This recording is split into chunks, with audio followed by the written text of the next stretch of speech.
Hi to all, this is Akshita. ఈ వీడియోలో నేను మీకు 9th class physics chapter 4 is matter pure. So this is the part 4 video. Already part 1 to 3 complete చేసుకున్నాం and this is the continuation. So యాక్చువల్గా matter వచ్చేసి ఏ విధంగా divide అయి ఉంటుంది అండ్ ప్యూర్ మ్యాటర్ గాను అలాగే మిక్చర్స్ గాను. అండ్ మిక్చర్స్ విషయం వచ్చేసరికి హెట్రోజీనియస్ హోమోజీనియస్గా డివైడ్ అయింది.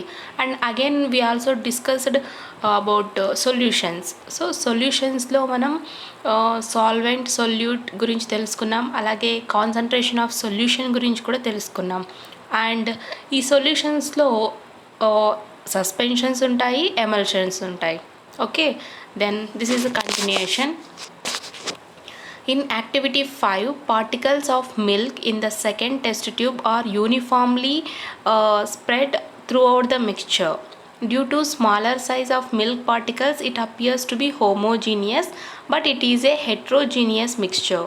These particles easily scatter a beam of visible light. Such mixtures are called colloids or colloidal solutions. So activity 5లో మనం ఏం చేసాము, ఒక టెస్ట్ ట్యూబ్లో చాక్ పీస్ పౌడర్ తీసుకున్నాము, ఇంకొక టెస్ట్ ట్యూబ్లో మిల్క్ తీసుకున్నాం.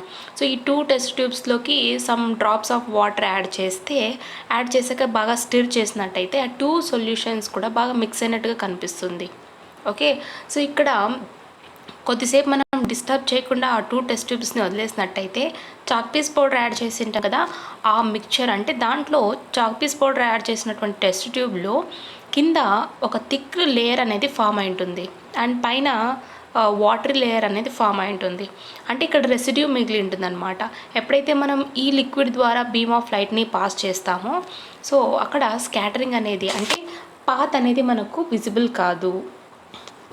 సో దాన్ని బట్టి మనం చాక్ పీస్ పౌడర్ అంటే లిక్విడ్ ఏమని చెప్పుకున్నాం, హెట్రోజీనియస్ మిక్చర్ లైక్ సస్పెన్షన్ అని చెప్పుకున్నాం, ఎందుకంటే రెసిడ్యూ మిగిలింది కాబట్టి. అండ్ అదేవిధంగా మిల్క్ కూడా ఏమంటే మిల్క్ కూడా హెట్రోజీనియస్. ఏ విధంగా అంటే మిల్క్లో ఉన్నటువంటి పార్టికల్స్ ఉంటాయి కదా, అవి చాలా స్మాల్ సైజ్ ఉండడం వల్ల మనకు యూనిఫామ్గా డిస్ట్రిబ్యూట్ అయినట్టు కనిపిస్తుంది. ఈవెన్ అది హోమోజీనియస్ కాదు, హెట్రోజీనియస్. బికాజ్ మనకు అందులో ఉన్నటువంటి పార్టికల్స్ స్మాల్గా ఉండడం వల్ల మనకు హోమోజీనియస్గా కనిపిస్తుంది అన్నమాట. సో ఇటువంటి పార్టికల్స్ ద్వారా లైట్ అనేది స్కాటర్ అవుతుంది. అండ్ ఇటువంటి మిక్చర్స్ని మనం ఏమంటాం, కొలైడ్స్ లేదా కొలాయిడల్ సొల్యూషన్స్ అంటాం. ఇప్పుడు అర్థమైందా సస్పెన్షన్స్ అంటే ఏంటో, కొలాయిడల్స్ అంటే ఏంటో. These mixtures possesses the characteristics in between a solution and a suspension. They are also called as colloidal dispersions. Colloidal dispersions may appear homogeneous but are actually heterogeneous. Okay, so ఇటువంటి colloidal అంటే ఇటువంటి colloidal solutions అనేటువంటి mixtures అటు solutions అలాగే suspensions వీటి యొక్క క్యారెక్టర్స్ని కలిగి ఉంటుందన్నమాట. వీటినే మనం కొలాయిడల్ డిస్పర్షన్స్ అని కూడా చెప్పొచ్చు. ఓకే, అండ్ ఈ కొలాయిడల్ డిస్పర్షన్స్ వచ్చేసి చూసేకి హోమోజీనియస్గా ఉంటాయి కానీ రియల్గా అయితే హెట్రోజీనియస్. ఎందుకని చెప్పాము, ఎందుకంటే దాంట్లో ఉన్నటువంటి పార్టికల్స్ చాలా స్మాల్గా ఉంటాయి కాబట్టి మనకు హోమోజీనియస్గా కనిపిస్తాయి. A large number of substances such as milk, butter, cheese, creams, gels, wood polish and clouds in the sky etc. are some more examples of colloids. ఇక్కడ కొలాయిడ్స్కి మనం ఇంకా ఎగ్జాంపుల్ చెప్పుకోవచ్చు అంటే మిల్క్, ఇందాక చెప్పుకున్నాం మిల్క్, అలాగే butter, cheese, creams, would polish and మనకు ఆకాశంలో కనిపించేటువంటి మేఘాలు, ఇవన్నీ కూడా కొలాయిడ్స్కి మనం ఎగ్జాంపుల్గా చెప్పుకోవచ్చు. అంటే ఇవన్నీ చూసేకి హోమోజీనియస్గా, ఇప్పుడు మనం ఆకాశంలోని మేఘం చూసామనుకోండి, లైక్ వైట్ ఎక్కడ చూసినా వైట్గా ఉంటుందంటే అది హోమోజీనియస్ కాదు, హెట్రోజీనియస్. బికాజ్ అందులో ఉన్నటువంటి పార్టికల్స్ మనకు వెరీ టైనీ పార్టికల్స్ ఉంటాయి కాబట్టి అపియరెన్స్ మాత్రమే హోమోజీనియస్గా కనిపిస్తుంది. Colloidal solutions are heterogeneous in nature and always consist of at least 2 phases, the disperse phase and the dispersion medium. Okay, ఇక కొలాయిడల్ సొల్యూషన్స్ని మనం హెట్రోజీనియస్గా చెప్పుకుంటున్నాం. కనిపించడానికి ఏమో హోమోజీనియస్, బట్ ఎలాంటి నేచర్లో ఉంటాయి, హెట్రోజీనియస్ నేచర్లో ఉంటాయి. అండ్ ఇందులో 2 ఫేజెస్ ఉంటాయి. ఈ కొలాయిడల్ సొల్యూషన్స్లో 2 ఫేజెస్. ఫస్ట్ ఫేజ్ ఏమో ఒకటి డిస్పర్స్ ఫేజ్ గాను, ఇంకోటి డిస్పర్షన్ మీడియం గాను. అంటే ఫస్ట్ మనకు డిస్పర్స్ ఫేజ్, అలాగే డిస్పర్షన్ మీడియా, ఈ 2 ఫేజెస్ అనేవి ఉంటాయి. Disperse phase is the substance that present in small portions and consists of particles of colloidal size. Dispersion medium is the medium in which the colloidal particles are dispersed. These 2 phases can be in the form of solid, liquid or gas. Thus, different types of colloidal solutions are possible depending upon the physical state of the 2 phases. Okay, ఏం చెప్పుకున్నాం మనం, 2 phases ఉంటాయని చెప్పుకున్నాం. ముందుగా disperse phase. So ఈ disperse phase ఏమవుతుంది అంటే ఇటువంటి సబ్స్టాన్స్లో స్మాల్ పోర్షన్స్ అనేవి ఉంటాయి, అంటే స్మాల్ పోర్షన్స్ ఆఫ్ పార్టికల్స్ అనేవి కలిగి ఉంటాయి అన్నమాట. ఓకే, అండ్ ఈ పార్టికల్స్ యొక్క కొలాయిడల్ సైజ్ ఎంత ఉంటుందంటే లైక్ 1 to 100 millimeters ఉంటుంది. అండ్ డిస్పర్షన్ మీడియం అని చెప్పుకున్నాం సెకండ్ వన్. డిస్పర్షన్ మీడియం అంటే ఈ మీడియంలో ఇటువంటి కొలాయిడల్ పార్టికల్స్ అన్నీ కూడా డిస్పర్స్ అవుతాయి. Disperse means divided. సో ఈ 2 ఫేజెస్ ఈ 2 ఫేజెస్ చెప్పుకున్నాం కదా, డిస్పర్స్ ఫేజ్ గాను డిస్పర్స్ మీడియం గాను. ఈ రెండు కూడా మేబీ సాలిడ్గా ఉండొచ్చు, లిక్విడ్గా ఉండొచ్చు, లేదా గ్యాసెస్ ఫామ్లో ఉండొచ్చు.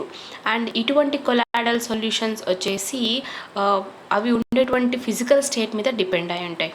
అవి ఆ 2 ఫేజెస్ ఎటువంటి స్టేట్ మీదైనా ఉండొచ్చు. ఓకే, అండ్ ఇక్కడ ఈ కొలాయిడల్ సొల్యూషన్స్ వచ్చేసి ఆ 2 ఫేజెస్ ఏ స్టేట్లో ఉన్నాయో దాని మీద డిపెండ్ అయి ఉంటుంది. Here are some common examples of colloids from our daily life. Don't try to memorize this table too. It has given only for your information.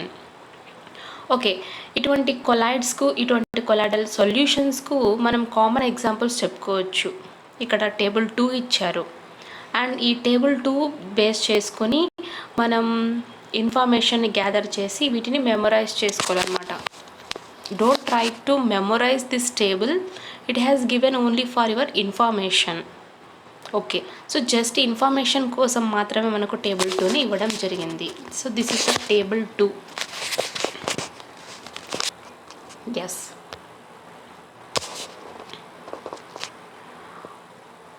So dispersing medium అంటే ఈ మీడియంలో డిస్పర్స్ అవుతుంది అన్నమాట సబ్స్టాన్స్.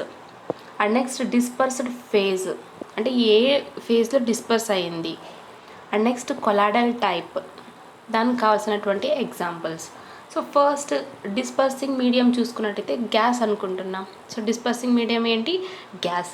సో ఇక్కడ dispersed phase ఏముంటుంది అంటే liquid అనమాట. Okay, and colloidal type ఏంటి, ఎగ్జాంపుల్ లైక్ ఎరోజల్. ఎరోజల్ అంటే మనకు ఫాగ్, పొగమంచు, క్లౌడ్స్, మేఘాలు, మిస్ట్, పొగ, ఈ విధంగా. అండ్ నెక్స్ట్ సో ఇది కూడా నెక్స్ట్ అదే విధంగా smoke, automobile exhaust, mean like అది కూడా వేస్టేజ్ వచ్చేటువంటి హెయిర్ అనమాట. లిక్విడ్, సో డిస్పర్సింగ్ మీడియం వచ్చేసి లిక్విడ్ అండ్ డిస్పర్సల్ ఫేజ్ ఏంటి, గ్యాస్. సో ఫోమ్, ఎగ్జాంపుల్ ఏంటి, షేవింగ్ క్రీమ్. అందరు చూసే ఉంటారు షేవింగ్ క్రీమ్, దాని యొక్క ఫోమింగ్ ఎలా వస్తుందో, ఐ మీన్ నురగా. సో ఇవన్నీ కూడా ఎగ్జాంపుల్స్ ఈ విధంగా అన్నమాట.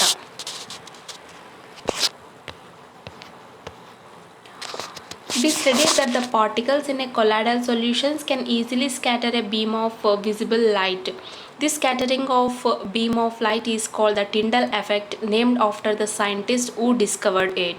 You may observe this effect in your day-to-day life when a fine beam of light enters a room through a small hole or slit.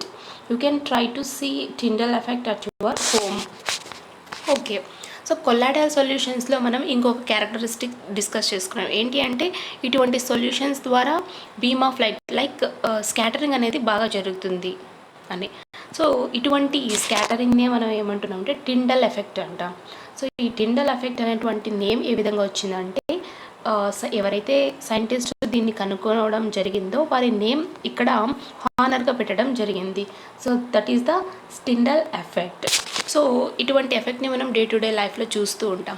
Even మన హౌస్ అంతా కూడా క్లోజ్గా కంప్లీట్ అయిపోయింది అనుకోండి, ఎక్కడో ఒక విండో దగ్గర లైక్ చిన్న గ్యాప్ ఉందనుకోండి, ఆ గ్యాప్ నుంచి మనకు సన్ రైజ్ అనేది రావడం జరుగుతుంది. నాట్ ఓన్లీ సన్ రైజ్, ఏదైనా లైట్ బీమ్. సో ఆ ఎఫెక్ట్ని మనం టిండల్ ఎఫెక్ట్గా చెప్పుకోవచ్చు.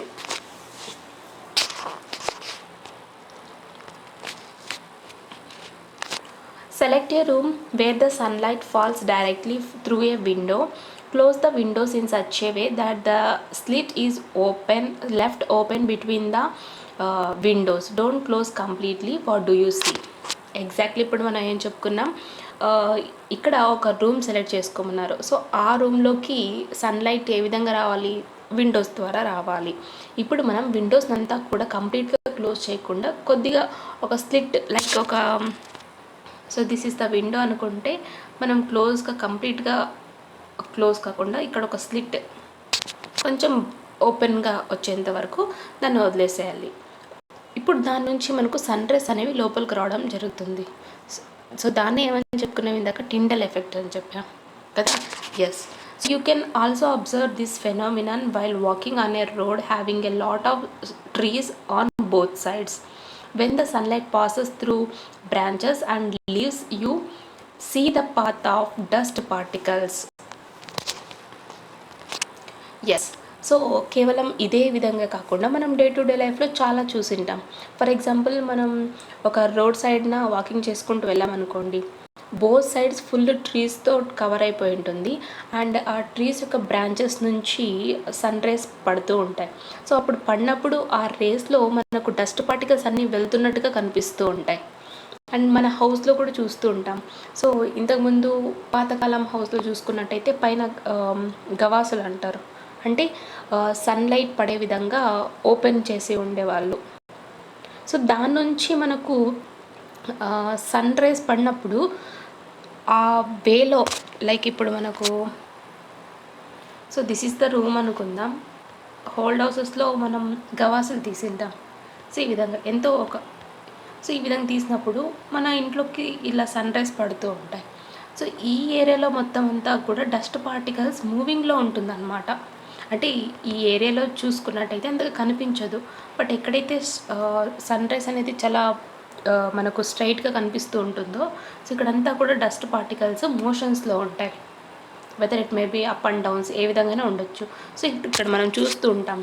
అండ్ నార్మల్గా మన హౌసెస్లో this is the best example, because నేను ఎక్స్పీరియన్స్ చేశాను, మా ఇంట్లో ఉంటుంది కాబట్టి. Then try to observe the Tyndall effect in the kitchen. The smoke from the stove is exposed to sunlight. And అదేవిధంగా ఇటువంటి టిండల్ ఎఫెక్ట్ని మన యొక్క వంటగదిలో కూడా చూడొచ్చు అని చెప్తున్నారు.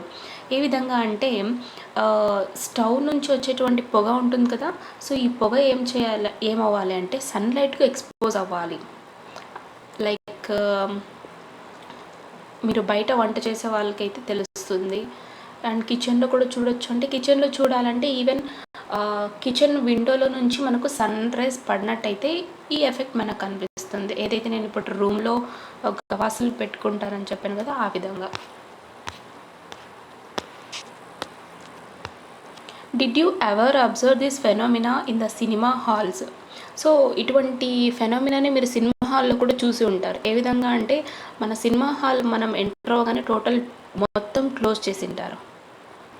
మొత్తం టోటల్ సినిమా హాల్ అంతా క్లోజ్ చేసి ఉంటారు. ఎక్కడైతే మనకు ప్రొజెక్ట్ అవుతుందో movie, for example, so this is the cinema hall and ఇది మన యొక్క స్క్రీన్ అనుకోండి. సో టోటల్ ఇక్కడ ఉన్నటువంటి డోర్స్ అన్నీ కూడా, doors, Windows, what ever, and Windows అయితే ఉండవు, డోర్స్ అన్నీ కూడా క్లోజ్ అయిపోయి ఉంటాయి. అండ్ ఇక్కడ మనకు ఒక రూమ్లో నుంచి ప్రొజెక్టర్ అనేది మూవీ మీద పడుతూ ఉంటుంది. సో ఈ వేలో మనం ఇక్కడ టిండల్ ఎఫెక్ట్ని చూడొచ్చు అనమాట. అంటే ఆ ప్రొజెక్ట్ చేసినప్పుడు అక్కడ నుంచి some dust particles and mist particles అవన్నీ కూడా మనం చూస్తూ ఉంటాం. This is the type of phenomena in which ever seen in cinema halls. Have you ever get an opportunity of going through deep forest? If you go through deep forest, you can experience this effect. And ఒకవేళ మనం దట్టమైన అడవుల్లోకి వెళ్ళడానికి ఏమైనా అవకాశం దొరికినట్టయితే ఈ టింటల్ ఎఫెక్ట్ని మనం చాలా బాగా చూడొచ్చు అని చెప్తున్నారు. ఎందుకంటే దట్టమైన అడవిలో టోటల్ ఏరియా మొత్తం కవర్ అయిపోయి ఉంటుంది అనమాట ట్రీస్తో. అండ్ ఆ ట్రీస్ మధ్యలో నుంచి సన్ రైజ్ పడినప్పుడు మనం ఈ ఎఫెక్ట్ని చూడొచ్చు. సో ఎప్పుడైనా ఛాన్స్ వస్తే ట్రై చేయండి అండ్ రిమెంబర్ చేసుకోండి టిండల్ ఎఫెక్ట్ అంటే ఏంటో. When sunlight passes through the, actually ఇక్కడ మీకు ఒక ఫిగర్ ఇచ్చారు చూడండి, figure 7, Tyndall effect in the forest. So ఈ విధంగా అంటే టోటల్ దట్టమైన అడవిలో మనకు ఏరియా మొత్తం అంతా కూడా ట్రీస్తో కవర్ అయి ఉంటుంది. సో ఆ సన్లైట్ ఆ ట్రీస్ యొక్క బ్రాంచెస్ ద్వారా మనకు రావడం జరుగుతుంది. When sunlight passes through the canopy of a dense forest, mist contains tiny particles of water which acts as particles of collide dispersed in air. And ఎప్పుడైతే దట్టమైన అడవిలో ఒక చిన్న లైక్ బ్రాంచెస్ మధ్యలో నుంచి కావచ్చు, లీవ్స్ మధ్యలో నుంచి కావచ్చు, మనకు సన్లైట్ అనేది పాస్ అవుతుంది కదా. సో ఈ సన్లైట్ పాస్ అయినప్పుడు మిస్ట్ అంటే లైక్ హ్యూమిడిటీ అని చెప్పుకోవచ్చు. హ్యూమిడిటీ మీన్స్ అట్మాస్ఫియర్లో అమౌంట్ ఆఫ్ వాటర్ ఉండదు అని హ్యూమిడిటీ అంటాం. ఇక్కడ మిస్ట్ అంటే ఏంటి అంటే లైక్ మంచు మాదిరిగా, పొగ మాదిరిగా ఉంటుంది, but it contains water droplets. So ఈ పార్టికల్స్ ద్వారా అంటే ఎయిర్లో మనకు కొలాయిడల్ డిస్పర్స్డ్ పార్టికల్స్ అనేవి ఉంటాయి. అదే కదా గ్యాస్లో వాటర్ ఉంటుంది, లైక్ ఇప్పుడు వాటర్ డ్రాప్లెట్స్ అంటున్నాం, అదే అనమాట మిస్ట్ అంటే.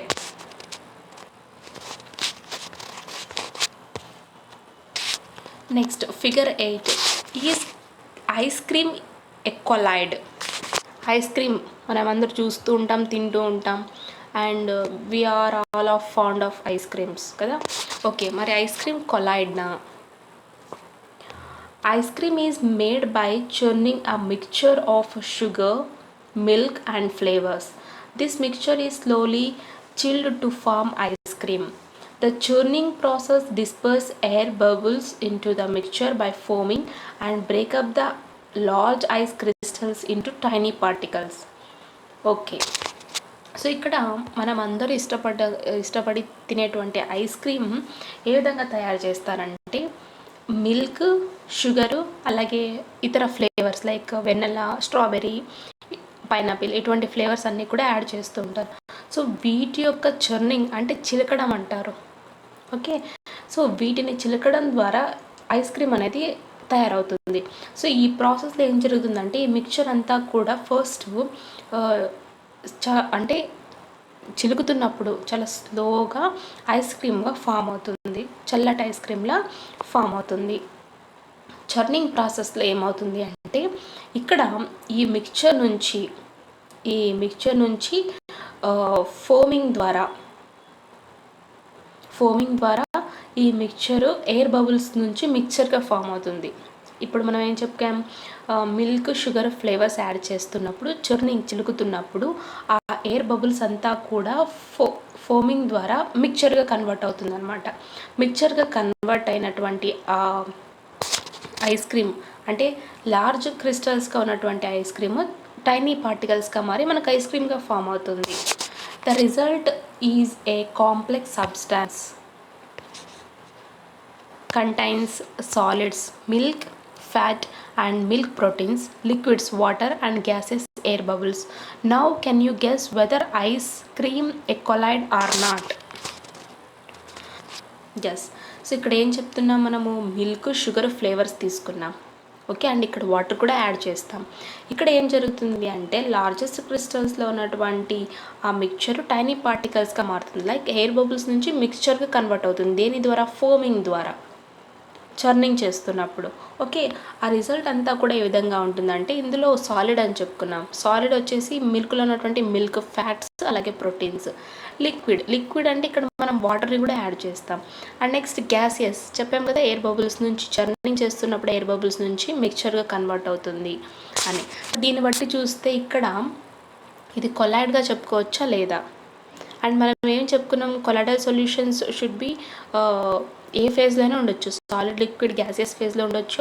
అండ్ ఈ 2 ఫేజెస్ అంటే డిస్పర్స్ ఫేజ్, డిస్పర్షన్ మీడియం, ఈ 2 ఫేజెస్ ఏ స్టేట్లో అయినా కూడా ఉండొచ్చు అని చెప్పాం. మరి ఇప్పుడు ఐస్ క్రీమ్ కొలాయిడా కాదా? ఎస్. సో దీని ప్రకారంగా చూసుకుంటే ఐస్ క్రీమ్ వచ్చేసి కాంప్లెక్స్ కొలాయిడ్ అని చెప్పుకోవచ్చు. ఎందుకంటే ఇందులో ఎయిర్ బబుల్స్ ఉన్నాయి, అలాగే ఫ్లాట్ గ్లోబుల్స్ ఉన్నాయి, ఐస్ క్రిస్టల్స్ ఉన్నాయి. ఓకే, సో ఇదంతా కూడా అన్ఫ్రోజన్ సీరమ్ ఫేజ్ అనమాట. సో దాన్ని మనం నెక్స్ట్ ఫ్రోజన్లో పెట్టడం జరుగుతుంది. So ice cream is a complex colloid అని చెప్పుకోవచ్చు. Think and discuss. Is there any difference between a true solution and colloidal solution? If you find the differences, what are those differences? Okay, so ఇక్కడ ఏమడుగుతున్నారంటే సొల్యూషన్స్కి అలాగే colloidal సొల్యూషన్స్కి difference ఏమన్నా ఉందా? So ఒకవేళ ఉన్నట్టయితే ఆ difference ఏంటి అని అడుగుతున్నారు. ఎస్. సో ట్రూ సొల్యూషన్స్ అంటే ఏంటి అంటే ఇందులో సాల్వెంట్, సొల్యూట్ ఇవి రెండు కూడా ప్రాపర్గా మిక్స్ అయ్యి లిక్విడ్ ఫేజ్లోకి మారుతాయి అన్నమాట. సో సొల్యూట్ వచ్చేసి సాలిడ్ గాను, సాల్వెంట్ వచ్చేసి లిక్విడ్ గాను, ఈ 2 ఫేజెస్ కూడా లిక్విడ్ ఫేజ్లోనే మారడం జరుగుతుంది. అండ్ కొలాయిడల్ సొల్యూషన్స్ అంటే ఈ సొల్యూషన్స్లో సొల్యూట్ వచ్చేసి యూనిఫామ్గా డిస్ట్రిబ్యూట్ అయి ఉంటుంది అనమాట సాల్వెంట్లో. Okay, and it is a homogeneous solution by appearing. Can you explain now in a comparative way about suspensions and colloids? Let us see.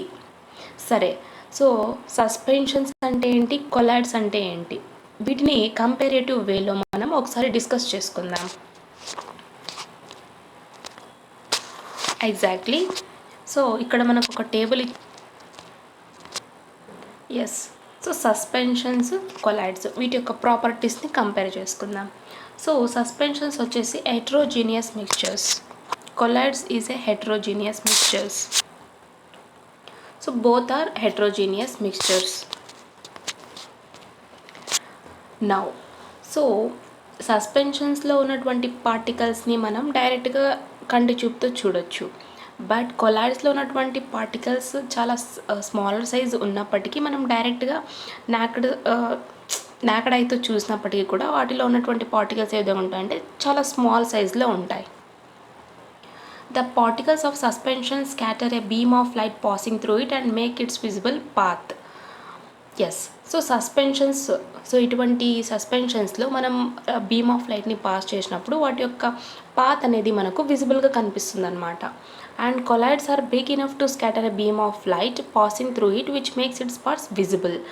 And when compare to suspensions కొలాయిడ్స్లో వచ్చేసి beam of scattering light చాలా ఈజీగా జరుగుతుంది అనమాట. The solute particle settle down when kept undisturbed. When the particles settle down, the suspension breaks and does not scatter light anymore. So ఎప్పుడైతే మనం suspension ఈ సొల్యూషన్ని అలాగే డిస్టర్బ్ చేయకుండా పెట్టేసామనుకోండి, దాంట్లో ఉన్నటువంటి సొల్యూట్ పార్టికల్స్ అన్నీ కూడా సెటిల్ డౌన్ అయిపోతాయి అన్నమాట కింద. సో ఇటువంటి సొల్యూషన్స్ ద్వారా మనం బీమ్ ఆఫ్ లైట్ని పాస్ చేసినప్పుడు మనకు విజిబుల్గా అంటే స్కాటరింగ్ ఆఫ్ లైట్ కనిపించదు, జరగదు. They do not settle down when the suspension is left undisturbed. Colloid is quite stable. So colloidal సొల్యూషన్స్లో ఏంటి అంటే మనం వాటిని డిస్టర్బ్ చేయకుండా ఈవెన్ పెట్టినప్పటికీ కూడా ఎటువంటి పార్టికల్స్ కూడా డిస్టర్బ్ కావు అనమాట, అంటే సెటిల్ డౌన్ కావు. ఫర్ ఎగ్జాంపుల్ మిల్క్ చెప్పుకున్నాం. సో మిల్క్లో మనం వాటర్ మిక్స్ చేసి అన్డిస్టర్బ్డ్గా పెట్టినప్పటికీ కూడా అందులో ఉన్నటువంటి పార్టికల్స్ మనకు సెటిల్ డౌన్ కావు, బికాజ్ ఇది కొలాయిడల్ సొల్యూషన్ అని చెప్పుకున్నాం. సో అందులో ఉన్నటువంటి స్మాలర్ పార్టికల్స్ ఉండడం వల్ల మనకు కొలాయిడల్ పార్టికల్స్ సెటిల్ డౌన్ అయినట్టుగా కనిపించదు. ఈవెన్ వీళ్ళే చెప్తున్నారు ఏమని, పార్టికల్స్ సెటిల్ డౌన్ కావని. Suspension is stable. The components can be separated from the mixture by process of filtration or decantation.